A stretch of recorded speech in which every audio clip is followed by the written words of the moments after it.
Hello everyone, welcome to my YouTube channel. Today I am here with a new video of the series of videos. The series which was started by me a few days back. The first video of that series has already been uploaded on the YouTube. You can also watch that video by visiting my YouTube playlist. Today I am going to cover a story. Through this story I will explain all the rules of the English grammar. Apart from this, I will also cover the vocab portion and some other English phrases. Let's get started the video.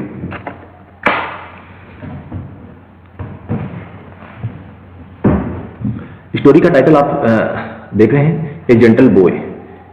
Gentle का मतलब है सज्जन, लिखा हुआ है already. Boy एक singular common noun है.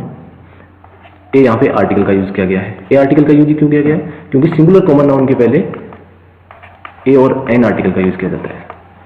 Basically मैं आपको पहले बता देता हूँ नाउन के बारे में. Noun person, place, thing, animal. Generally ये चीज़ें नाउन में आती है. वैसे और भी बहुत सी चीज़ें आती हैं, लेकिन मैं उनको अभी यहाँ पे शामिल नहीं कर रहा. जैसे art and science, virtue, action. Action का यूज भी हम एज ए नाउन की तरह करते हैं. जैसे walking is a good exercise. अब बात करते हैं नाउन की. नाउन स्पेशली नाउन के 5 टाइप्स होते हैं. पहला प्रॉपर नाउन है, दूसरा अब्स्ट्रैक्ट नाउन है, कलेक्टिव नाउन है, मटेरियल नाउन है. मटेरियल नाउन में सारी मेटल आती है, जैसे गोल्ड, आयरन, वुड, फिर स्टोन, ये सारी चीज़ें आती हैं. और एक लास्ट जो बच गया उसको कॉमन नाउन. अब कॉमन नाउन में सिंगुलर कॉमन नाउन, इनके पहले आर्टिकल ए और एन का प्रयोग किया जाता है. Proper noun, abstract noun, collective noun, इनके पहले आर्टिकल का यूज जनरली नहीं किया जाता है. लेकिन द आर्टिकल का यूज किया जा सकता है जब इनको डिफाइन किया जाता है. अब बात करते हैं एडजेक्टिव की. एडजेक्टिव क्या होते हैं? एडजेक्टिव होते हैं जो नाउन की विशेषता बताते हैं, वो एडजेक्टिव कहलाते हैं.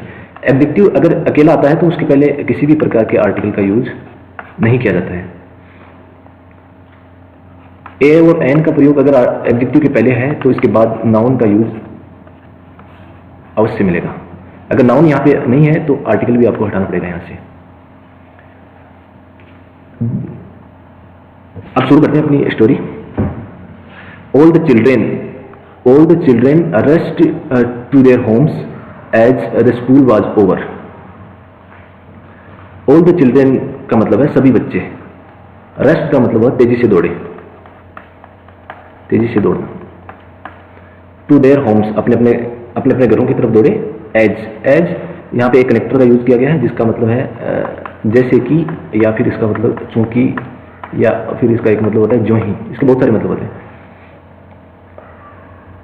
All the children rushed to their homes as, जैसे कि the school was over. Over का मतलब होता है खत्म होना, और एक प्रीपोजिशन है, खत्म हो जाना कुछ चीज. जैसे the meeting was over. जो स्कूल खत्म होने का मतलब यहाँ स्कूल की छुट्टी से लेते हैं अपन. सभी बच्चे तेजी से दौड़े अपने घरों की तरफ जैसे ही स्कूल खत्म हो गई या स्कूल की छुट्टी हो गई. अब बात करते हैं इसमें ग्रामर की. जो ग्रामर के रूल, यहाँ पे द आर्टिकल का यूज किया गया है चिल्ड्रेन से पहले. द आर्टिकल का यूज क्यों किया गया है? क्योंकि चिल्ड्रेन डिफाइन, किसी पर्टिकुलर चिल्ड्रेन की बात हो रही है. पर्टिकुलर चिल्ड्रेन कौन सी? पर्टिकुलर इस स्कूल वाले. स्कूल कौन सी? जिसके ये बच्चे हैं. तो स्कूल और बच्चे दोनों डिफाइन हो गए हैं, तो दोनों के पहले आर्टिकल का यूज, द आर्टिकल का यूज किया गया है. और एक फॉर्मेशन होती है ऑल के बाद द आर्टिकल का यूज होता है, उसके बाद नाउन आता है. और एक होता है होल के पहले द आर्टिकल का यूज होता है और बाद में नाउन होता है. ये याद रखना.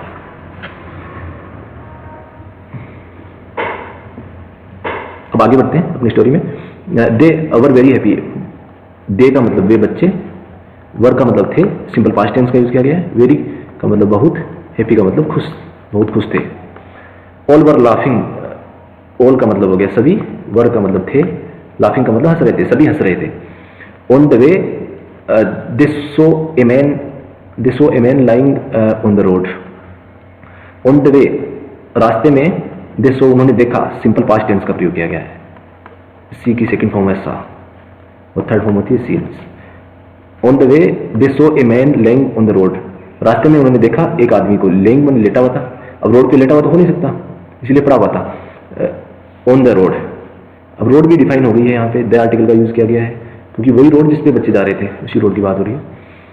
None of the children paid any heed to him, none का मतलब है कोई भी बच्चा, इन बच्चों में से कोई नहीं। चिल्ड्रन के पहले दे का यूज किया गया है क्योंकि उन्हीं बच्चों की बात हो रही है, बच्चे अब डिफाइन हो चुके हैं ऑलरेडी। कौन से बच्चे? इस स्कूल के बच्चे, स्कूल कौन सी जिसके ये बच्चे हैं, इसीलिए इनके सबके पहले द आर्टिकल का यूज किया गया है।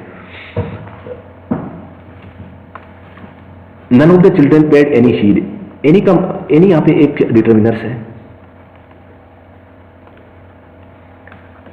एनी और सम, दोनों का मतलब होता है कोई, सम का मतलब कुछ या कोई। एनी का यूज है वो नेगेटिव सेंटेंस में किया जाता है और सम का यूज होता है वो पॉजिटिव सेंटेंस में किया जाता है। दोनों का यूज ही काउंटेबल और अनकाउंटेबल नाउन के पहले किया जाता है।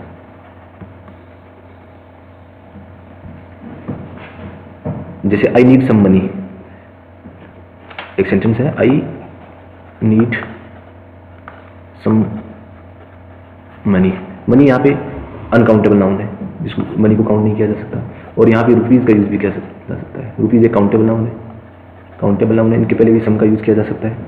I need some money, I need some rupees.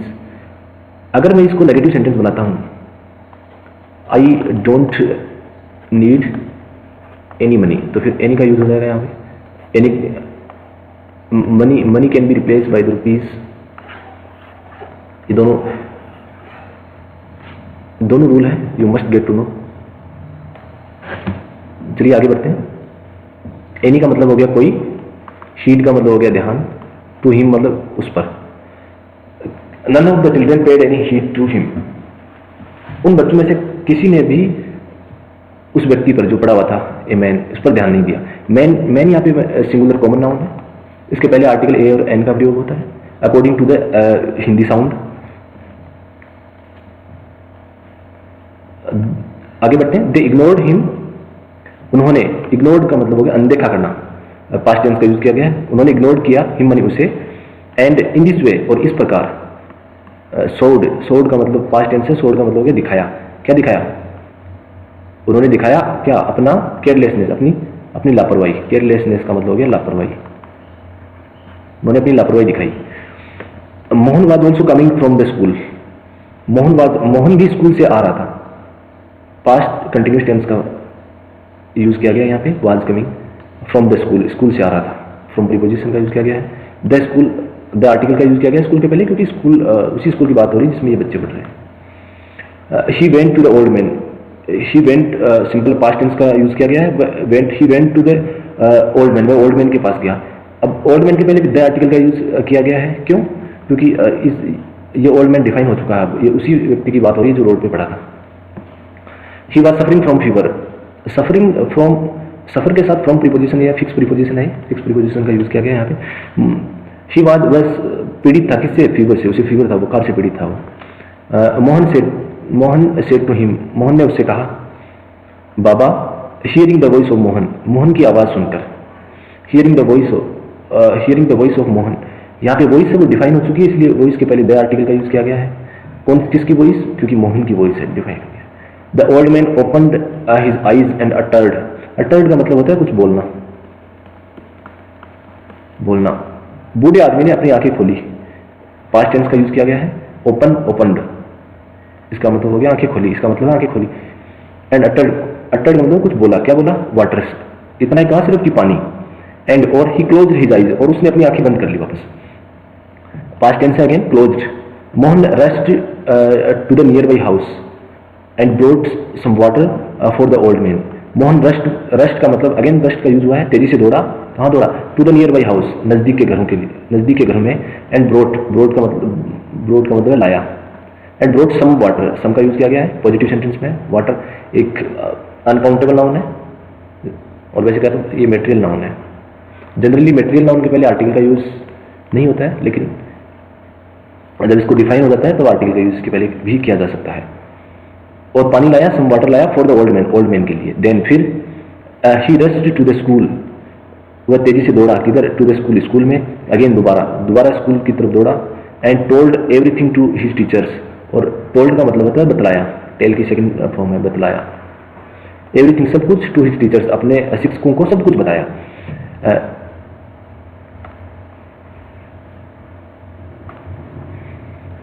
The teachers, यहाँ टीचर्स के पहले द आर्टिकल का यूज किया गया है। टीचर्स यहाँ पे कॉमन नाउन है, लेकिन प्लूरल कॉमन नाउन है teachers.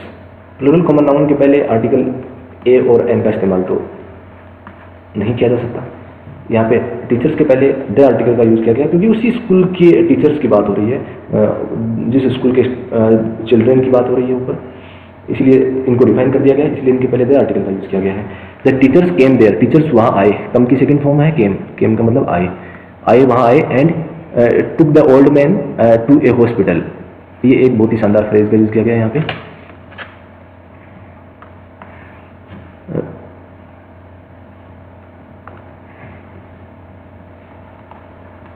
Take someone to somewhere, किसी को कहीं ले जाना। टेक समवन टू समवेयर, किसी को कहीं ले जाना। जैसे एग्जांपल देके बताता हूँ, माय फादर टुक, यहाँ पे पास्ट टेंस का यूज कर रहा हूँ, my father took me to the market, मेरे फादर मुझे मार्केट ले गए।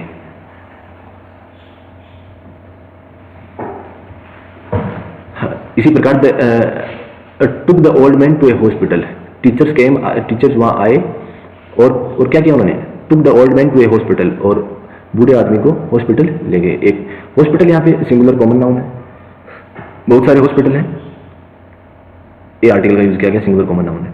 अब जिस हॉस्पिटल में इस वृद्ध आदमी को ले जाया गया, अब दोबारा हॉस्पिटल का जब भी जिक्र किया जाएगा जिस स्टोरी में, तो ये डिफाइन हो जाएगा, इससे पहले द आर्टिकल आएगा फिर, लेकिन first time singular common noun है तो इससे पहले आर्टिकल ए का यूज किया गया है। आगे बढ़ते हैं। दे इन्फॉर्म्ड, उन्होंने, दे का मतलब हो गया उन्होंने, इन्फॉर्म का मतलब है सूचित किया, पास्ट टेंस है, सूचित किया। आगे बढ़ते हैं। सूचित किया हिज फैमिली मेंबर्स, किसके, उस वृद्ध आदमी के, इसका मतलब हो गया उसके फैमिली मेंबर्स को, फैमिली का मतलब हो गया परिवार के सदस्यों को, सदस्यों को सूचित किया किस बारे में, अबाउट का मतलब हो गया के बारे में, हिज बैड कंडीशन, उसकी बुरी हालत के बारे में, बैड का मतलब हो गया बुरी, कंडीशन का मतलब हो गया उसकी बुरी हालत के बारे में। आफ्टर सम टाइम, थोड़ी देर बाद, the family members of the old man came to the hospital and thanked Mohan and his teachers.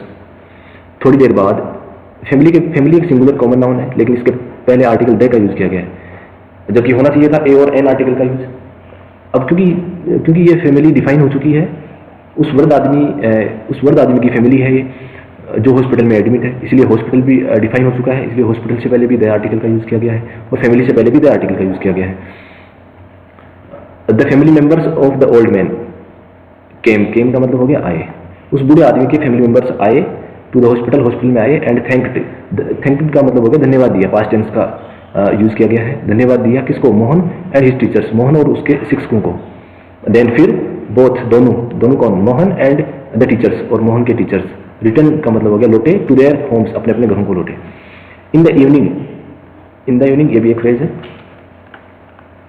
इन एक प्रीपोजिशन है, in the morning, in the evening, in the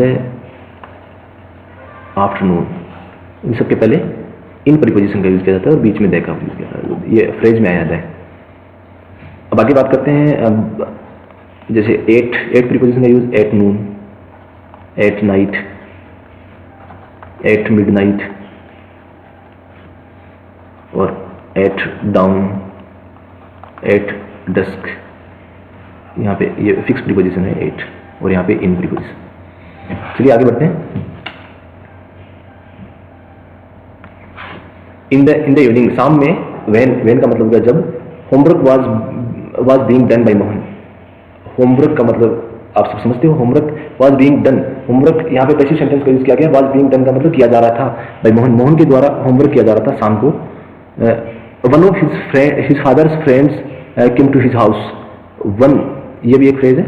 one of his father's friend, उनके पिताजी की जो मित्र मंडली थी उनमें से एक मित्र। One of his father's friends came to his house, वह उनके घर पे आया। किसके घर पे? मोहन के घर पे। ही सेड, उसने कहा, do you know M R Verma, क्या तुम मिस्टर वर्मा को जानते हो? यहाँ पे क्वेश्चन वाचक होना चाहिए। His father is in hospital. His father, किसके फादर? एम आर वर्मा के। एम आर वर्मा के फादर इज इन हॉस्पिटल, उसके जो पिताजी है वो हॉस्पिटल में है। आई एम जस्ट का मतलब हो गया अभी अभी। I am just coming from here, present continuous tense का यूज किया गया यहाँ पे। I am just coming from there का मतलब मैं अभी भी वहां से आ रहा हूँ। ही वॉज इल, वह बीमार था। एंड वेंट का मतलब गया था, फॉर के लिए। ए स्टॉल का मतलब हो गया चहलकदमी। चहलकदमी या मतलब घूमने फिरने बोलते हैं इसको, घूमने फिरने। स्टॉल, वह बीमार था और वेंट हो गया था, स्टॉल चहलकदमी के लिए गया था। एज का मतलब जैसे कि या चूंकि शी वॉज वेरी वीक, वह बहुत कमजोर था। यहाँ पे वीक आप देख रहे हो, वीक के पहले किसी भी आर्टिकल का यूज नहीं किया गया है, क्योंकि वीक एक एडजेक्टिव है और ये वेरी एक एडवर्ब है। अब एडजेक्टिव के पहले किसी भी प्रकार के आर्टिकल का यूज नहीं किया जाता है अनटिल उसके बाद में कोई नाउन नहीं हो। अगर यहाँ पे नाउन होता, वीक मैन होता, तो यहाँ पे ए आ जाता, ये article, a very weak man. अब चूंकि यहाँ पे नाउन नहीं है तो आर्टिकल का यूज भी नहीं किया गया है। You must get to no.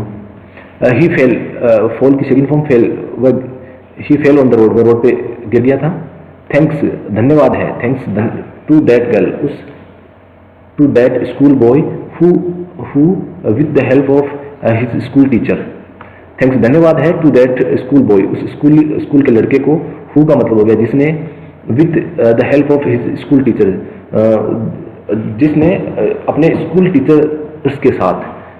Took M R Verma's father, took again यहाँ पे टुक का यूज हुआ है, टुक टू, किसी को कहीं पर ले जाना। Took M R Verma's father to the hospital, took जो ले गए थे एम आर वर्मा को हॉस्पिटल में ले गए थे। The boy must be gentle, must be का मतलब हो गया जरूर होगा या जरूर होना चाहिए। द बॉय डिफाइन हो चुका है, आर्टिकल देगा यूज किया गया। मस्ट बी जेंटल का मतलब सज्जन या भद्र पुरुष। The boy must be A gentle, लड़का जरूर होगा, क्या होगा? सज्जन एंड गुड नेचर्ड।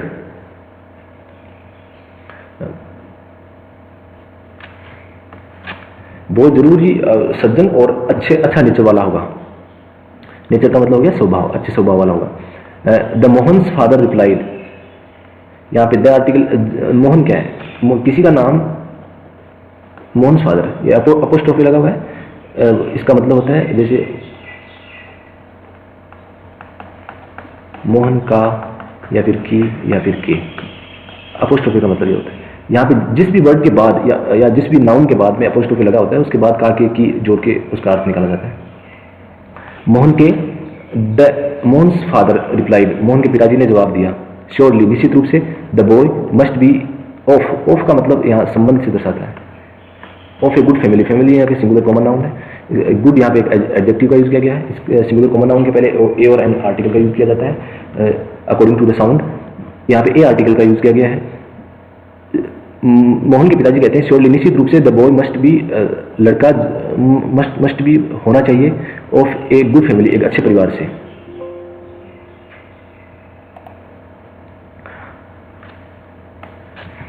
आगे बढ़ते हैं।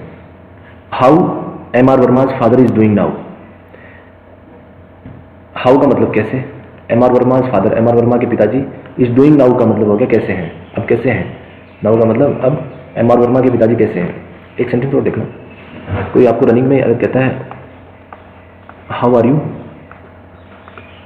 डूइंग, तो इसका मतलब है आप कैसे हैं। अगर मैं इस हाउ को रिप्लेस कर देता हूं व्हाट से, तो इसका अर्थ बदल जाएगा,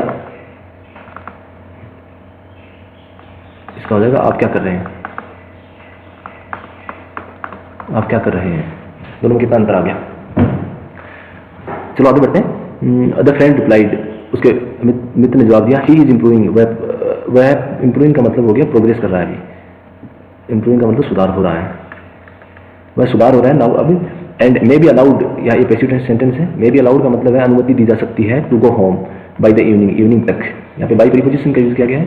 बाय द इवनिंग का मतलब हो गया इवनिंग तक, शाम तक। यहाँ पे टिल प्रीपोजिशन का यूज भी किया जा सकता है, till the evening. May be allowed, उसे अलाउड किया जा सकता है या उसे अनुमति दी जा सकती है टू गो, जाने के लिए, होम, घर जाने के लिए, बाय द इवनिंग, इवनिंग तक उसे घर जाने की अनुमति दी जा सकती है। मोहन वाज हियरिंग, मोहन सुन रहा था the conversation between his father and his friend. Past continuous tense का प्रयोग किया गया है, वाज हियरिंग सुन रहा था। कन्वर्जेशन डिफाइन हो चुकी है, इसलिए इसके पहले द का यूज किया गया है, क्योंकि पर्टिकुलर कन्वर्जेशन की बात हो रही है जो उसके पिताजी और पिताजी के मित्र के बीच में हो रही थी। Friend, he was smiling at himself. He was smiling, वह मुस्कुरा रहा था। एट हिमसेल्फ माने, एट हिमसेल्फ का मतलब होता है खुद ही खुद, मतलब मन ही मन में मुस्कुराना। आगे बढ़ते हैं। एंड और डिड नॉट टेल देम, और डिडंट टेल देम का मतलब है उनको, देम का मतलब है उनको नहीं बताया। क्या नहीं बताया, दैट की, इट वाज ही, यह वह था, who had helped M R Verma's father, जिसने एम आर वर्मा के पिताजी की मदद की थी। He was feeling great for helping, for helping का मतलब है मदद करके। Someone who was in need, वह अच्छा महसूस कर रहा था किसी जरूरतमंद की मदद करके। Who was in need, someone का मतलब हो गया कोई, हु का मतलब जो, वाज का मतलब था, इन नीड का मतलब जरूरतमंद। मोरल क्या है स्टोरी का? मोरल है we should always help the needy. हमें हमेशा, शुड का यूज हमेशा मोरल सेंटेंस में किया जाता है। जैसे we should help the poor, हमें गरीबों की मदद करनी चाहिए। ये एक नैतिक बाध्यता, नैतिक सेंटेंस है। तो यहाँ पे शुड एक मॉडल है, इसका प्रयोग नैतिक बाध्यता के लिए किया जाता है। We should help the poor, और यहाँ पे द आर्टिकल का यूज किया गया है और नीडी का यूज किया गया है। नीडी होते हैं जरूरतमंद, और यहाँ पे द आर्टिकल लगा हुआ है। एडजेक्टिव के पहले द आर्टिकल लगा हुआ है, इसका मतलब ये होल कास्ट के बारे में बताता है। जैसे द पुअर, सारे गरीब, पूरे के एडजेक्टिव है, इससे पहले द आर्टिकल का यूज किया गया है। इसका मतलब पूरी की पूरी जाति को डिफाइन करता है। कौन सी जाति? गरीब, सारे के सारे गरीब। यहाँ पे द रिच, सारे के सारे रिच। द नीडी, सारे के सारे जरूरतमंद। We should always help the needy, हमें हमेशा जरूरतमंद की मदद करनी चाहिए।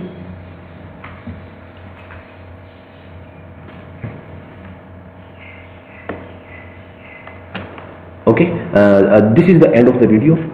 Thank you for watching this video. If you found this video informative, kindly share the video as much as you can so that some needy people can get benefited through this video. Thank you.